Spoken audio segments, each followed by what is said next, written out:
Եթերում հեռանկարն է։ Վերջին երկու շաբաթվա ընթացքում Հայաստանի արտաքին գործերի նախարար Արարատ Միրզոյանը երկու անգամ հանդիպումներ ունեցավ Բրյուսելում։ Առաջին անգամ ընդունվեց ռազմավարական օրակարգը, երկրորդ անգամ մասնակցեց Եվրամիության արտաքին գործերի նախարարների հանդիպմանը։ Բայց այս օրերին նախարարը նաև եվրոպական այլ երկրներ է այցելում։ Ինչ արդյունքներ են ակնկալվում, քննարկենք հայկական խորհրդի փորձագետ Ռոբերտ Ղևոնդյանի հետ։ Շնորհակալություն, պարոն Ղևոնդյան, մեր հրավերը ընդունելու Ես եմ շնորհակալ հրավերի համար։ Հիմա անդրադառնալով այդ հանդիպումներին, որոնք են այն շոշափելի արդյունքները, որոնք նոր հնարավորություններ են բացում։ Ես կնշեի, որ հիմնական արդյունքները կապված են ընթացակարգային գործընթացների շարունակականության հետ։ Այլ խոսքով ասած, Հայաստանի Հանրապետությունը արդեն իր համար նախանշել է այն ուղիները արտաքին քաղաքականությունում, որով պետք է ընթանա, ավելին ասեմ, մենք օրենք ենք ընդունել, որ Հայաստանը պետք է շարժվի Եվրամիությանը անդամակցելու ճանապարհով եւ այն բոլոր գործընթացները, որոնք տեղի են ունենում Եվրամիության հետ, Եվրամիության առանձին պետությունների հետ, դրանք մոտեցնում են մեզ այս նպատակին, իհարկե խոսքը այն մասին չէ, որ մոտեցնում են այնպես, որ մի քանի ամիս հետո մենք հնարավորություն ենք ունենալ օրինակ Եվրամիության անդամ դառնալու, բայց դրանք բոլորը փոքր, բայց քայլեր են այդ ճանապարհին դեպի այդ ճանապարհը տանելու։ Թե Եվրամիության հետ ռազմավարական համագործակցության նոր փաստաթղթի ընդունումը, թե Գերմանիայի հետ նմանատիպ փաստաթղթի ընդունումը, թե ընդհանրապես Հայաստանի եւ Եվրամիության երկրների հետ փոխհարաբերություններում վերջին զարգացումները ցույց են տալիս, որ Եվրամիությունում կա անկալում առ այն, որ Հայաստանը քաղաքակրթորեն իրենց նման պետություն է, իրենց շարքերում կարող է ինչ-որ ժամանակում հայտնվել, ինչը նշանակում է, որ Հայաստանի Հանրապետությունը ճիշտ աշխատելու դեպքում բոլոր շանսերը ունի, իհարկե ապագայում 10 տարի հետո, գուցե 15-20 տարի հետո, բայց ինչ-որ ժամանակ հետո բոլոր շանսերն ունի դառնալու Եվրամիության կամ ընդհանուր եվրոպական համայնքի մաս։ Սովորաբար նման քննարկումների ժամանակ միշտ առաջ է գալիս հարցը անվտանգություն։ Որքանով Հայաստանը կարող է անվտանգություն ակնկալել Եվրոպական միությունից։ Տեսեք, անվտանգությունը բազմաշերտ է ընդհանրապես։ Եթե անվտանգություն ասելով հասկանում եք միայն սահմանին կանգնած զինվոր, ես չեմ կարծում, որ Եվրամիության որևէ երկրի որևէ քաղաքացի հույս ունի, որ Եվրամիության այլ երկրի քաղաքացին գալու է եւ իր փոխարեն կռվելու է, եթե ինչ-որ պատերազմի նման ինչ-որ մի բան լինի։ Նույնը Հայաստանի Հանրապետությանն է վերաբերվում, որևէ երկրի զինվոր մենք չենք սպասում, որ Հայաստանը ժամանելու։ Բայց ինչպես ասացի, բազմաթիվ շերտեր կան, եւ այդ շերտերից մեկը օրինակ քաղաքակրթությունն է, որի մասին ես ասացի, լինելով եվրոպական համայնքի մաս, ներկայացնելով նույն քաղաքակրթությունը, ակնհայտորեն հակառակորդ ուժերը, որոնք եթե նպատակ ունեն Հայաստանի Հանրապետության վրա հարձակվելու, կրկնակի անգամ ավելի են մտածում, որովհետեւ տվյալ պետությունը Հայաստանը, Ուկրաինան, Մոլդովան, Վրաստանը, Բոսնիան, որ երկիրը որ կլինի, ես հատկապես նշեցի այն երկրներն, որոնք հավակնություն ունեն Եվրամիության մաս դառնալու, հաշվի են առնում, որ այդ երկրները կարող են ունենալ աջակցություն, ընդ որում այդ աջակցությունը կարող է լինել ռազմամթերքի տեսքով, այդ աջակցությունը կարող է լինել դիվանագիտական աշխատանքների տեսքով եւ այլն բազմաթիվ ուղղություններով աջակցություն կարող է լինել։ Եվ Հայաստանը եւս անվտանգային առումով մենք տեսնում ենք արդեն, որ աջակցություն ստանում է։ Տեսեք, թե Եվրամիության հետ ստորագրված փաստաթղթում, թե Գերմանիայի հետ ստորագրված փաստաթղթում կան կետեր, որոնք վերաբերում են պաշտպանունակության բարձրացմանը, Հայաստանի դիմադրունակության բարձրացմանը, անվտանգային ոլորտի որոշակի բարեփոխումներին աջակցությանը, այդ ամենը իրար հետ անվտանգության որոշակի մաս են ավելացնում։ Եկեք նորից ամրագրենք, որպեսզի հասկանալի լինի, ամբողջապես երաշխիքներ Հայաստանի Հանրապետությանը որևէ մեկը այսօր տալ չի կարող։ Կլինի դա Ռուսաստանը, կլինի Եվրամիությունը, կլինի Միացյալ Նահանգները, կլինի Թուրքիան, ես չգիտեմ, չկա երկրագնդի վրա այդպիսի ուժ, այդպիսի պետություն, այդպիսի կազմակերպություն, որը կարող է երաշխիք տալ, որ Հայաստանի Հանրապետության վրա որևէ մեկը չի արձակվի կամ որ արձակվի կպարտվի։ Բայց կա հնարավորություն ավելի եւ ավելի նվազեցնել ռիսկերը։ Եվ Եվրամիության հետ մերձեցման գործընթացները հենց այդ հնարավորության իրացման փուլեր են։ Երեք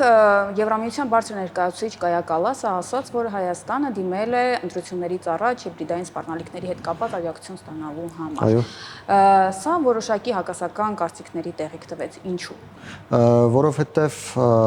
ակնհայտորեն Հայաստանը դիմել է նկատի ունենալով Մոլդովայում տեղի ունեցածը եւ նկատի ունենալով, որ Մոլդովան բավական մեծ աջակցություն է ստացել եվրոպական երկրներից, որի միջոցով հնարավոր է եղել հաղթահարել հիբրիդային հարձակումները, կոնկրետ Ռուսաստանի կողմից եւ Հայաստանի Հանրապետությունում ամիսներ անց սպասվում են ընտրություններ, այդ ընտրություններում նորից Ռուսաստանի կողմից հիբրիդային հարձակումները ոչ թե հիբրիդային հարձակումների վտանգ կա, հիբրիդային հարձակումները արդեն սկսվել են եւ մենք ապրում ենք այդ հիբրիդային հարձակումների մեջ եւ Հայաստանի Հանրապետությունը դիմել է որպեսզի կարողանա Մոլդովայի փորձը նաեւ Հայաստանի Հանրապետությունում օգտագործել պարզ պատճառով, որովհետեւ հակառակ դեպքում շատ ավելի դժվար կլինի պատասխանել այդ հիբրիդային մարտահրավերներին։ Ինչու հակասական կարծիքների տեղիք տվեց, որովհետեւ Հայաստանի Հանրապետության ներսում կան 5-րդ շահասանի ներկայացուցիչներ, ովքեր սպասարկում են կոնկրետ Ռուսաստանի շահերը եւ նրանք սպասարկելով Ռուսաստանի շահերը ակնհայտ է, որ պետք է դժգոհեն, երբ Հայաստանի Հանրապետությունը ստանում է հավելյալ գործիքներ այդ հիբրիդային հարձակումներին պատասխանելու համար։ Անդրադառնալով Ռուսաստանից նաև մենք հայտարարություններ լսեցինք ապա շրջափակման այդ ծրագրերի հետ կապված եւ Ռուսաստան ասաց, որ մենք պատրաստ ենք խորհրդակցություններ սկսել Հայաստանի հետ այդ ծրագրերի իմաստով։ Ինչպես եք այս գնահատում։ Ժամեր առաջ Հայաստանի ազգային ժողովի փոխնախագահ Ռուբեն Ռուբինյանը պատասխանեց, նշելով, որ որևէ խորհրդակցություն Հայաստանը չի անցկացնում կապված Թրամփի ուղու հետ, Ռուսաստանի հետ, ինչը կարծում եմ ամբողջապես պատասխանում է այս հարցին։ Հայաստանի Հանրապետությունը իր ինքնիշխան տարածքում իր ինքնիշխան որոշումը կայացրել է եւ համագործակցության ձևաչափ է մշակել, որի ուղղությամբ աշխատում է։ Թե Ռուսաստանը ինչ է ցանկանում անել, արդեն իրենք պետք է առաջարկեն, մենք հասկանանք, դա մեր շահին համապատասխանում է, թե ոչ։ Ռուսաստանցի պաշտոնյան ակնարկել էր երկաթուղիների գործարկումը, որ ըստ էության առանց Ռուսաստանի մասնակցության հնարավոր չէ այս պարագան որևէ նշանակություն ունի, թե ոչ։ Ես նշեմ, որ ռուսաստանցի պաշտոնյա սխալվում է, Հայաստանի Հանրապետությունում կարող է լինել ցանկացած երկաթուղի, որը Ռուսաստանի մասնակցությամբ չի լինի, որովհետև այն կառավարման պայմանագիրը, որը կնքված է Հայաստանի Հանրապետության եւ Հարավկովկասյան երկաթուղիների միջև, վերաբերվում է այդ պահին գոյություն ունեցող երկաթգծերին, այսինքն Հարավկովկասյան երկաթուղին ըստ պայմանագրի կառավարում է միայն այն երկաթուղին, որը անցել է իրենց եւ այդ պայն գործողության մեջ էր, հնարավոր էր, այսինքն արկա էր կար։ Մյուս կողմից պետք է նշել, որ պայմանագրում կա կետ, որ Հայաստանի Հանրապետությունում նոր կառուցվող երկաթուղիները անցնում են Հարավկովկասյան երկաթուղու կառավարմանը, եթե դրանք կառուցվում է հենց Հարավկովկասյան երկաթուղին։ Կոնկրետ Թրամփի ուղին չի կառուցելու Հարավկովկասյան երկաթուղին, սրա մասին ես կարծում եմ արդեն որոշումը կա, եթե չկա, ես հայտարարում եմ, չի կառուցելու Հարավկովկասյան երկաթուղին, ինչը նշանակում է, որ կարող է այս նոր երկաթուղին անցնել Հարավկովկասյան երկաթուղու միայն մեկ դեպքում, եթե Հայաստանի Հանրապետությունը որոշի դա հանձնել Հարավկովկասյան երկաթուղու կառավարմանը։ Կորոշի այդպես Հայաստանի Հանրապետությունը, թե ոչ, ես ճիշտ ասած չեմ կարող հիմա ասել, բայց տրամաբանությունը հուշում է, որ այդպես պետք է չլինի, այնպես որ Հարավկովկասյան երկաթուղին որևէ կապ չի ունենալու Թրամփի ուղու հետ։ Ինչ վերաբերում է հայտարարության մյուս մասին կապված Եվրասիական տնտեսական միության հետ, այստեղ ռուսները ճիշտ են, այո, Հայաստանի Հանրապետության տարածքը դա Եվրասիական տնտեսական միության տարածք է եւ նույնիսկ տարանցիկ փոխադրումների դեպքում այդ ապրանքները, ծառայությունները եւ այլն ամեն ինչի ինչ որ կանցնի անցնելու է Եվրասիական տնտեսական միության տարածքով եւ դրանց վրա տարածվելու են Եվրասիական տնտեսական միության կարգավորումները։ Սրանց որևէ տեղ փախչել չենք կարող, քանի դեռ մենք ԵՏՄ անդամ ենք, բայց հուսանք, որ շուտ կգա այն ժամանակը, որի մասին վերջերս Օվերչուկը հաճախակի կրկնում է, երբ Հայաստանը ստիպված է լինելու ընտրություն կատարել Եվրամիության եւ Եվրասիական տնտեսական միության միջև եւ Հայաստանը ով այստեղ մենք նկատի ունենք պաշտոնական Հայաստանը, որովհետև Հայաստանի Հանրապետության ժողովուրդը այդ ընտրությունը արդեն կատարել վերջացրել է, երբ պաշտոնական Հայաստանն էլ Հայաստանի ժողովրդի կարծիքին համահունչ ընտրություն կկատարի եւ Հայաստանը դուրս կգա Եվրասիական տնտեսական միության կազմից, դրանից հետո Թրամփի ուղին ընդհանրապես որևէ առնչություն Ռուսաստանի հետ չի ունենա։ Անդրադառնալով մեր հարևանին Իրանին, մենք երեք հայտարարություններ լսեցինք Իրանի հոգևոր առաջնորդի միջազգային հարցերով օգնականից եւ այնտեղ որոշակի զգուշավորություն կա, որը վերաբերում է այդ Թրամփի ուղուն։ Եվ այնտեղ այսպիսին արտահայտություն կար, հա, դա շատ նման է Զանգեզուրի միջանցքին եւ որին մենք դեմ ենք։ Սա ինչ զգուշավորություն է արդյոք Իրանը չէր համոզվել, որ խոսքը այն խնդիրների մասին չէ, որոնց մասին հիմա իրենք բարձրացնում են։ Եթե մի փոքր ավելի ուշադիր զննենք այն իրադարձությունները, որոնք տեղի ունեցան օգոստոսի 8-ից հետո պիտի նկատենք, որ Հայաստանի Հանրապետության եւ Իրանի Իսլամական Հանրապետության բարձրաստիճան պաշտոնյաների շփումները հիմնականում տեղի են ունեցել Իրանի աշխարհիկ իշխանությունների ներկայացուցիչների հետ, իսկ հոգևոր իշխանությունների ներկայացուցիչները այն ժամանակ շատ ավելի կոշտ հայտարարություններ էին արել, այս անգամ մի փոքր ավելի չափավոր էր հայտարարությունը, ինչը կարծում եմ դրական զարգացում է, բայց այն, որ Իրանի հոգևոր իշխանությունները ունեն անհանգստություններ, դրա մասին կարծում եմ տեղյակ էին Հայաստանում, գոնե այն մարդիկ, ովքեր որոշումներ են կայացնում։ Հուսանք, որ ժամանակի ընթացքում այդ մտահոգությունները կփարատվեն նաև հոգևոր իշխանության ներկայացուցիչների մոտ, որովհետև աշխարհիկ իշխանության ներկայացուցիչները կարծես թե այլևս այդպես լուրջ մտահոգություններ չեն արտահայտում եւ գործընթացները ցույց կտան, որ Տրամպի ուղին աշխատում է եւ դա Իրանի աշխարհակահաղական շահերին որևէ կերպ չի բախվում։ Նաև այսպիսի կարծիք արտահայտվեց փորձագիտական տիրույթում, որ Իրանն ըստ էության սպասում է նաև Ռուսաստանի գործողություններին, որովհետև Իրանն ինքը գործողություններ հատկապես Իրան-իսրայելական այդ բախումներից հետո չի կարող են թույլ տալ։ Ինչպիսի գործողություններ ընդհանրապես, ինչպիսի հնարավոր քաղաքականություն կարող է կիրառել Իրանը։ Բացարձակ համաձայն չեմ այդ փորձագիտական կարծիքի հետ, նման կարծիք արտահայտողները ամենայն հավանականությամբ այն մարդիկ են, ովքեր գտնում են, որ Ռուսաստանը դեռևս մեր տարածաշրջանում կարող է որոշումներ կայացնել եւ մյուս երկրները ստիպված կլինեն համաձայնել այդ որոշումների հետ։ Իրականությունը այլ է, Ռուսաստանը չի կարող միայնակ որոշումներ կայացնել մեր տարածաշրջանում, այլ Ռուսաստանը ընդհանրապես մրցակցում է մյուս որոշում կայացնող պետությունների հետ, իսկ Հայաստանի Հանրապետությունն էլ, ինչպես օրինակ Ադրբեջանը, ինչպես օրինակ Վրաստանը կարողանում են իրենց շահերը համադրել այդ մրցակցող ուժերից որևէ մեկի հետ եւ ինքնուրույն որոշել, թե այդ ուժերից որ մեկի առաջարկ ընդունեն, իսկ որ մեկինը մերժել։ Այս իրավիճակը հասկանում են նաեւ Թեհրանում, ընդ որում իրանցի թե փորձագետների հետ շփվելիս, թե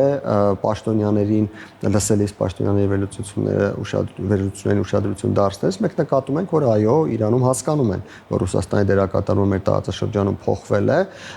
կարելի է ասել նվազել է, աննախադեպ է նվազել համենայն դեպս, չգիտեմ, իմ կյանքի ընթացքում, եթե կարելի է այդպես ասել, եւ սա նշանակում է, որ Իրանում ոչ մի բան էլ չեն սպասում, Իրանը իր մտահոգություններն է արտահայտում եւ եւս մեկ անգամ հիշեցնում է, որ իր շահերը պետք է հաշվի առնեն։ Անդրադառնալով նորից Եվրամիությանը, Հայաստանը նաև ակնկալում է Եվրամիության մասնակցությունը ընդհանուր առմամբ այդ ապաշրջափակման համատեքստում։ Ինչպիսի շոշափելի մասնակցություն կարող է ունենալ Եվրամիությունը եւ մենք ինչպիսին ենք ակնկալում։ Ես նշեմ, որ Գերմանիայի կանցլեր Մերցը իր խոսքում միակնար կարեց դրա վերաբերյալ հայտարարով, թե մենք արդեն որոշակի ձևաչափեր ենք մտածել, որոնցով կարող ենք մասնակցել ապաշրջափակման գործընթացներին, բայց ընդհանուր առմամբ անպայման պետք է հիշել մեկ բան, որ վերջին մի քանի 100 տարիներին առաջին անգամ հնարավորություն է ստեղծվել կապել արևելքը եւ արևմուտքը շրջանցելով Ռուսաստանը կամ Իրանը, ինչպես նաեւ արաբական աշխարհը ընդհանուր առմամբ, չխոսելով ծովային ճանապարհի մասին, խոսքը ցամաքային ճանապարհի մասին է։ Սա նշանակում է, որ այն շատ գայթակղիչ է բոլորի համար։ Ընդ որում բոլորը ասելով մենք նկատի ունենք բառացիորեն բոլորին, սկսած տարածաշրջանային խաղացողներից մինչև միջազգային խաղացողներ, մինչև այլ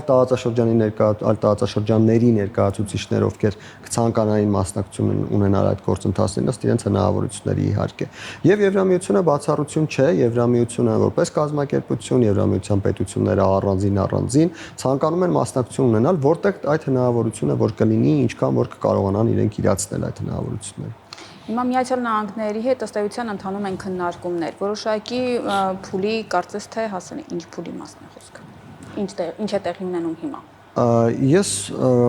ինչքանով որ տեղեկացված եմ, Հայաստանը եւ Միացյալ Նահանգները այս ընթացքում քննարկում են մանրամասներ, թե ինչպեսին պետք է լինի Տրամպի ուղին, ըստ ամենայնի խոսքը գնում է երկաթգծի մասին, բացի այդ հավանաբար էլեկտրականության գիծ կլինի եւ գուցե նաեւ ինտերնետ մալուխ հավանաբար կկառուցվի, ինչը իմ գնահատմամբ առաջին փուլն է այդ Տրամպի ուղու, այդ ամբողջը կանցնի մեղրի հատվածով, կկառուցի կազմակերպությունը, այն կազմակերպությունը, որը ձևավորվելու է Հայաստանի եւ Միացյալ Նահանգների ներկայացուցիչներից եւ այլ երկրներ առաջարկներ կներկայացնեն մասնակցելու այդ գործընթացներին, թե կառուցման գործընթացին, թե իրականացման գործընթացներին, այնպես ինչպես օրինակ նրանք մասնակցում են Ադրբեջանից Վրաստանի միջոցով դեպի Թուրքիա եւ դեպի Սև ծով ենթակառուցվածքներին։ Ես նշեմ, որ բազմաթիվ երկրներ այդ ենթակառուցվածքներում մասնաբաժիններ ունեն եւ շահ են ստանում սկսած Ֆրանսիայից, Բելգիայից, Ռուսաստանից, Թուրքիայից մինչև Ճապոնիա եւ նմանատիպ երկրներ։ Այն, որ երկկողմ քննարկումներ ընթանում են, մի բան է, բայց յուրաքանչյուր կողմը իր անելիքը ունի, հա։ Հայաստանի առջև ինչպիսի խնդիրներ են դրված, որոնք պետք է անի, մինչև որ համատեղ նախագծի իրագործումն լինի։ Ես մի քանի անգամ այդ մասին խոսել եմ, լավ կլիներ, որպեսզի Հայաստանը աշխատել տարբեր ուղղություններով զուգահեռաբար։ Ցավոք սրտի ես դա չեմ տեսնում, կարծես թե աշխատանքը միայն մեկ ուղղությամբ է, թեև վարչապետի հայտարարությունը Մարգարայից Կորնիձոր այդ ապրանքների տարանցումը ապահովելու եւս մեկ ուղղության մասին է խոսում, բայց շատ լավ կլիներ, եթե Հայաստանը Խաղաղության խաչմերուկի տրամաբանության մեջ, օրինակ, աշխատել բոլոր ուղղություններով, ընդ որում աշխատել ասելով ես նկատի ունեմ այն էքսկավատորը, որի մասին վարչապետը ասում էր, թե էքսկավատորը չի գնացել, ուրեմն աշխատանք չկա, այո, էքսկավատորը պետք է գնա իմ գնահատմամբ, ընդ որում դա պետք է գնա թե Մարգարայի ուղղությամբ, թե Ադրբեջանի ուղղությամբ բոլոր 4 ուղղություններով, որոնք նախատեսվում են Խաղաղության խաչմերուկում Հայաստան-Ադրբեջան սահմանը բացելու տրամաբանության մեջ, թե Կայան գյուղի կամ Կայանի ուղղությամբ, թե Իջևան-Ղազախ ճանապարհի ուղղությամբ, առավել եւս որ Ադրբեջանից հայտարարեցին, որ քննարկում են դեպի Ղազախ եւ Հայաստանի սահման երկաթուղու ընդլայնման հարցը։ Այսինքն Հայաստանի Հանրապետությունը ունի տնային աշխատանք կատարելու։ Այդ տնային աշխատանքը շատ լավ կլիներ, որպեսզի կատարվեր գետնի վրա։ Այսինքն մենք տեսնենք իմ նշած էքսկավատորը աշխատում է, մենք տեսնենք, որ,